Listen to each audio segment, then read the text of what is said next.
I've noticed you've been trying to keep the energy up and make sure there's a lot of energy at practice. I guess just why is that important, knowing the atmosphere that you guys are about to take the field in? Well, I think it's important because it's a privilege to be playing baseball this week, and I think it's something when you're at a great program like LSU. Sometimes you can take it for granted, but 300 plus teams start the year. There's only 64 playing. There's only 16 playing at home, and if you sense it from me, it's just I'm excited to be playing here and coaching these guys. They've had a great season, and it's an awesome opportunity, and want to keep it going. Having gone on the road last year, I guess what's it mean to you to be here? Yeah, I think having hosted obviously here in 23, hosted at Arizona before, hosting in San Diego before, there's a lot of benefit to it. I think you get somewhat routine. It's a little different with the tournament format and all that, and I think routine is good. Familiarity is good for players. Obviously the fans, that's good. If I remember right, last year, after playing 5 games in Hoover and, getting home late Sunday night after the championship game, it almost took us like 2 days to recover, and then we were on a plane on Wednesday.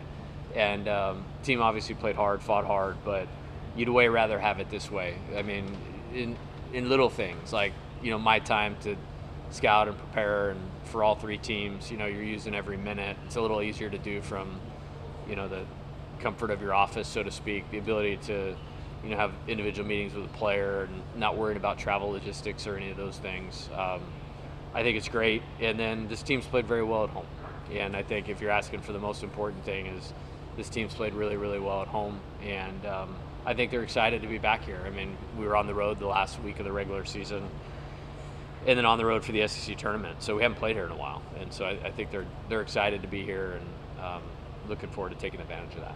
Can you share some more details about the 56-game playoff and what you tell them and how you implement that, and why is that important now that it's not pressure in postseason and that type of thing? I think it's 2 things. I think the first thing goes back to what I said. It's not a birthright to be in the NCAA tournament. I mean, it's just not. And so you have to make every game important, and you have to play it like a playoff game to position yourself to make the field to host or to be a national seed. They all count the same. I mean, the SEC might be looked at a little bit differently, but all 56, in this case 55, because we had a rain out, count the same. So you start there, and then you hit on the other point is like, I talk a lot about staying in character, playing in character. When you've treated the season like the postseason, then you don't have to change when you get to the postseason. And, it's been a formula for a long time that has helped our teams. And, I'm hopeful that it'll help this team. That's kind of a saving thing, huh? What's that? Like, don't make one game bigger than the other. And I know you've read a lot about him. Yeah, 100%. And I mean, there's more eyeballs. There's circumstance, rewards, consequences, but really the game comes down to execution. I mean, in its simplest form, the game comes down to execution, and execution comes from, being committed to your plan, having clarity on your plan, and doing that very aggressively. And so that thought helps train you for this, from this round all the way to, hopefully the very, very last game of the season. So when did you come up with this? How long ago? How did it formulate? Yeah, I think I had the opportunity to meet, talk to, work for really good coaches, and I've tried to take something from everybody. And when you coach at mid-major schools, you can get forgotten about quickly in terms of bids, and there's not a lot of margin for error. And I was the associate head coach at San Diego. I mean, we played everybody. Texas, Vanderbilt, you name it, we played them. And it was awesome to see like how those wins catapulted you into a place where we were a national seed, and we did host, a regional. And then, but also, if you didn't take the Tuesday against UC Riverside seriously, it didn't matter that you beat Texas and Hockey Corrido. So it just kind of formulated into they all count, they all matter. And, I take a lot of pride in coaching here, that how we play is so important to so many people. We're not going to win every game, but I would never want somebody to walk into this stadium and go, man, it's more important to the guys in the third base dugout than the guys in the first base dugout, and that's kind of my way to honor Skip and all those guys that have played here. Matt Montgomery, the GM here at the box, what's it like working with him when there's a weather situation? He does a great job. You know, him and Mark Lee and Dan Gaston have been through this a lot, and I'm not talking just in a regional, but throughout the season. And you know, I'm always thinking the baseball side of things, and them being really good at forecasting storms, lightning strikes, cells, colors on the Doppler we've never seen before.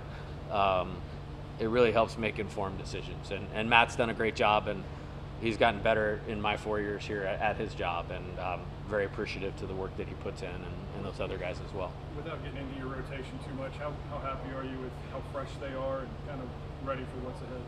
Yeah, I think this team has played well when it has its legs underneath them, so to speak, and energy. And, you know, again, like, call me old-fashioned, like, I wanted to play till Sunday in the SEC tournament as a competitor because it's a competition, and, you know, to keep developing the team. I think the one benefit is, you know, I mean, we lost and we went back and packed and showered and left and got home late Saturday night, which gave them Sunday to recover. Monday we had the celebration of the season with the selection show, got some guys some individual work, and then it almost allowed those guys that have carried a big load 2 days off, and then we got a full week of prepping. So I think being fresh and rested is good. I think being at home, the crowd, postseason, I think the energy will be really high with our team tomorrow. Any concerns about Zach and Kaysen, or you feel like the side work? No, I feel like everything happens for a reason, and I believe one of you asked me on Monday about this, that everything can be turned into a positive and good, and I think that was one of those things. I mean, I wasn't rushing to get them into the game. I feel like I know what I have, and I know what we have, and I know what they're capable of, and 1 week of not throwing after a week where they also were able to stay under 30 pitches in a series that we won, I think they're going to be primed to pitch really well. With the depth pieces in the bullpen, what's your confidence level that they together at the same time, kind of like they did against Ole Miss? Yeah, I feel pretty good. You know, and I would say this, if Jay Johnson doesn't feel good about his pitching at this point, then nobody in the country should. Like, I feel like those guys are aligned really, really well right now. And Coach Yeski's done a great job, and they've improved, and I think they have confidence. They're throwing their pitches with conviction, and I'm excited to watch them execute this weekend. Jay, when you hosted the regional here in 23, did you learn anything about hosting a regional here that maybe you didn't know, or was there anything that you learned from it? Yeah, thank you. It's a good question. Yes, 100% yes. You know, when I took the LSU job, the thought was, hey, there's nothing bad about LSU. It's LSU, it's Skip, it's the championships, it's all this. Nobody told me about the weather, which I learned quickly in like September or that fall of 21, that it was raining every day at 2 o'clock. But how to navigate that, and you have to be really deliberate in how you line your pitching up. You have to be really deliberate in keeping your team engaged. And this team has had so much experience with delays and stoppages and all of that. Like, I feel like they're prepared to handle that very, very well. And really, really look forward to a weekend with no delays, no stoppages. But that probably was the number one takeaway. The second thing, and probably more important than that, was the impact that the fans have in fueling positive energy into the team and making it difficult on the opponent. And that was a very, very real thing. I remember, this was the super regional, not the regional, but Trey Morgan hit a home run in the first. I was like, that's what everybody's been telling me about. Like, that's what everybody's been telling me about, that sound, you know, right there. And I think that was the delayed game. And then the next day, Dylan hit the bases clearing double. It's like, we're going to Omaha. Like, that was the fork, if you will. And just like remember hearing that. And I'll be honest, I think it's happened a couple times this season against Arkansas. Arkansas game on Friday night is the one that stands out, where Aiden Jimenez is a great pitcher and hadn't given up anything to anybody out of the bullpen. And all of a sudden we got two guys on and got them in to tie the game. And I I think they really made a difference there. And then Tennessee, of course, as well. So I think it exceeding or living up to the hype and the expectation of what the fans do here. And I think they're great. I think they're great on a Tuesday night against a non-conference opponent. But that was lived up to the hype, so to speak. Goosebumps? Does it give you goosebumps? Excited. I mean, it's just like, Steel's my entire life, and it's built around the NCAA tournament. And, not everybody has what we have. There's 16 teams hosting, which is a great accomplishment, but not all of them have what we have while we're hosting. And I'm very grateful for that. What goes into a knowledgeable fan base? Well, I think care level. I think that's the separator for us is the care level. I mean, college baseball at some places is a channel changer. I mean, I have a friend in sports media, high up in sports media, to tell me that. And I was like, come on, man, what are you talking about? Like, it's not channel changer and sticking up for it. And it is, it's not important in other parts of the country. It's really important here. And that's why I value my job and carry it with a lot of respect and in high regard, is because there's very few places in the country, maybe like 4 or 5, that are kind of like this. But I don't think anywhere is like this in terms of care level, and it makes it awesome. Was that jarring for you at first, in terms of like, now there's Joe Schmo in the 3rd row is getting mad at your pitching change in the 7th inning of a midweek game? Like, in terms of it's not just the care, it's also just the knowledge of the team and the game. Was it like, was that jarring at all at first? Never met Joe, so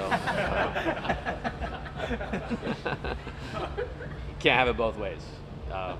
Is my explanation to that. I'll take the 13,000 on their feet, making it difficult on a reliever all day. And what I can promise Joe, as much as he bleeds purple and gold, he doesn't care about the performance of the Tigers as much as Jay Johnson. And I'm very thankful that he's making it hard on those relievers when we have runners on base. The first game of that Kentucky Super, I think it was delayed like 8-9 hours, and a lot of other places that would hurt the crowd. I mean, you remember that they were all back in there at 9-10 o'clock. Yeah, that was a great memory, great night, great weekend, and I think it was good. We have 8 players that I think were on that team still, that were a part of that. They're all in different roles than they were on that team. Every single one of them is on a different role than they were on that team. But they know what it's like, and there was a different energy with the team today. Like, it's here, like, and they're normal. They're 18 to 21 years old, and they don't necessarily want to run through Jay Johnson's practice number 157 for the year. They want to get on the field and compete tomorrow, and you could sense that it was here today, and it makes me very happy. We were just talking with Jared, and we asked him just kind of like X factor guy on this offense. And the first guy out of his mouth was Josh Pearson. Just what y'all have done with Pearson, with Fry, with Jake Brown, how just having a full season of that under their belts now, what does that carry into the postseason with those 3 in particular? Yeah, I trust all of them, and I would throw a few more guys into that mix. Ashton Larson I would put in that mix as well. Dalton Beck, even through limited opportunities. It's an interesting team, and I think I've told the team this for a few weeks. Like, this is wide open. Like, this tournament is wide open, and it's going to come down to who executes their plan and ultimately plays the best. I think we've slotted those guys very well to be successful. I think it maybe a little less position versatility has maybe not allowed us to tap into all of them the way I think they're capable of. But I think we've done a good job of accentuating that, and I think it will play a factor in this tournament. I really do. Coach, no guarantee we see Little Rock's ace. He's been around for a long time. I think he had a higher ERA than Skeens at 23, which is crazy. What kind of challenge do you present if you do see him? Yeah, very good pitcher. Yes, he did lead the country in ERA in 2023. That is a fact.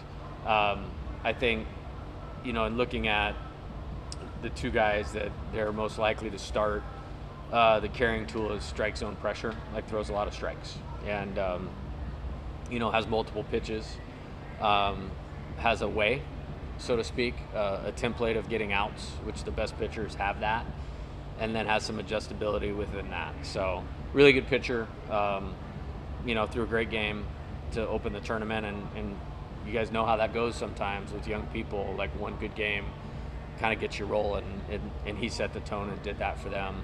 And then the other guy, I mean, Hercules type effort, through a bunch of pitches twice, and picked up 2 of those 5 wins. So credit to their team. And on videotape, it's a team that is more than capable. Yeah, how do you approach that? Because their record isn't great, right? But their coach has talked about maybe some injuries that have kind of hurt them throughout the season, but they're getting guys back, and obviously they got a lot of belief right now. Yeah, I think confidence, belief is the most important thing in baseball. A game designed around failure, and anybody that's gone to the mat, been bloodied, punched in the gut, and has the courage to get back up and win a conference tournament, there's definitely something to that. I mean, saw with our team last year, we were going to be a really hard out when you had gone through the struggles and came out the other side, and we're playing really good baseball. It's hard to kill someone that's already been down, got back up, because they're highly invested in it, and that's how I view this team. And they have good players. Like, they have good players on their team. How do you cater the game plan against a team that had to win 5 games in 4 days to even get here, and have obviously used a whole bunch of pitching? Like, how do you sort of cater your game plan to a team that's maybe not on fumes, but they're more tired than you? Yeah, I don't think, just having kind of maybe been in that spot before, been at programs like Little Rock, like the NCAA tournament's the pinnacle, and I don't ever remember going like maybe we were tired, or I would never have used the word flat. Last year's first game against Wofford, after doing that in Hoover, it might have took us a little bit to get going, but I mean, we found a way to win the game against a good team, and I don't think energy for any team tomorrow will be a problem. I think if I was to say, how does it help us, maybe, when you're in a win-or-go-home mode, you find out who they really trust on the mound, and it can help you kind of zero in on those guys. Jared Jones was up here a second ago talking about his freshman year, maybe being a little too modest. He said, I didn't play that much, but he did hit a lot of home runs that year. But how much has he changed and cleaned some things up from that? Yeah. Now going into this. Yeah, and we wouldn't have been in the position we were to host and win a national championship, without Jared. I think he was a guy that was in a situation where I had to make a hard decision of what was best for that team, and structure things a little bit differently, both defensively and offensively, with the supporting cast. And it's a different supporting cast this year than that year. So there's different needs for the team. So I think he's underselling the value he had on that team, and he's a humble guy. That doesn't surprise me. I think that would be part of his maturity, his humility. I've talked a lot about it from a baseball standpoint. He's an excellent defensive first baseman. I think it's one of the more underrated parts of his game is his ability to handle himself around the bag at first. I think offensively, he showed the talent and the tools and the power, obviously, right away. I expanded the zone a little bit too much as a freshman, got that under control, and did a better job with that last year. The on base, really spiked up, and then then it became about contact on pitches in the zone, and I think he's improved both the plate discipline and that now, and he's had a really good career. Yeah, I think some guys like Jared get underappreciated sometimes. We had 2 of the best hitters ever in college baseball, not just at LSU, during his time here. But if you look up statistically and something about it, his 3rd or 4th in home runs of all time at LSU, like, it's a lot to be proud of. And, he's an important person to me. He's been a very important person to our program. I'm very thankful that he came back this year. Could have signed it. He chose a lower value for himself, and feel really good about where he's at mentally going into this postseason. It seems like Ethan Fry's getting a little bit more buzz from the Major League world too. He's popping up on some of these lists. The scouts seem pretty interested in him. Do you think that's just due, and people are always underrating a guy like that? So I guess what's your sort of reaction to that big man out becoming a possibility for him after this year? Yeah, I don't have any, just because I haven't looked at a lot of that. Once we go into with the draft being later, kind of have time to sort some of those things out. Logistically, how it matters. I mean, I always believed he was a great player. You know, the situation with the type of team he was on and the injury, maybe others, not Jay Johnson, have been a little slower to come around on that. So doesn't really surprise me. Coach, how do you balance making sure you take care of business here, but also setting yourself up for the next stage? Because it's not a sprint, it's a marathon this time. Yeah, I think it's about now. I mean, we have 2 conference tournament champions, if I'm correct, and 2 of these teams won the regular season championship also. So we're only playing championship teams. So I haven't given any thought about moving forward at all. You know, it's about this weekend and putting together, 72 to 96 hours, whatever's required of playing in our best character. And, if you're playing next week, that means you found a way. And even if you're not set up perfectly or whatever, there's still a way. Jacob Myers has had really 2 good outings back-to-back, topped out at 101. What did you see from him? I'm really proud of him. I had high hopes when we brought him here. He showed a lot of glimpses in the fall and in the early season about what could be, and just kind of kept persevering, kept working. I mean, he's pounding the zone, and he's just not easy to hit. I bet he's one of the first players from this draft that makes it to the major leagues. He'll be within one of the first 10 players in this draft that makes it to the major leagues. So that should tell you I have a lot of faith in what I think he can do for us right now. Does he have starter caliber stuff? I think so. Yeah, I think so. I think for one look, one time through the order, though, I think somebody's going to grab onto that quickly and elevate him fast. And I think this year, at least something I look at, you can't teach what he can do with the ball, but I like guys where things haven't always gone perfect, even though they have that ability and have come out the other side. That would give me, if I'm a pro team, a lot of hope. Like there's something internal in this guy that's better than other guys, and he's shown that, and he'll be out there for sure. Any late night texts from Derek this week? I'd have to think about that. It's been pretty busy, like the 3 teams in 1 week deal. He had a great day yesterday, practice yesterday. I think that the rest obviously helped him. We got some things done in the cages that were really positive, and saw a lot of what I saw yesterday, today, and just trust the person, trust the competitor. Do you have many players who just openly reach out to you like that about hitting advice the way he has? Yeah, 100%. I just say he's baseball through and through and super engaged. We've tried to it's not marketing because we're not putting it out there, but internally when you talk about culture, build what we've called a lights on culture. We installed the keypad. They can come in anytime they want. They know how to turn the lights on the stadium. Accessibility to the cages, a work on your own thing, because with the NCAA rules and 20 hours a week, sometimes it's not enough for guys that are eaten up with baseball, or it's their dream to be a longtime major leaguer, and that's certainly his. So they have to have the access and the willingness to put in the work. And we've had a lot of them like that. When I hire staff, it's it's about being present, at least while the players are here. You know what I mean?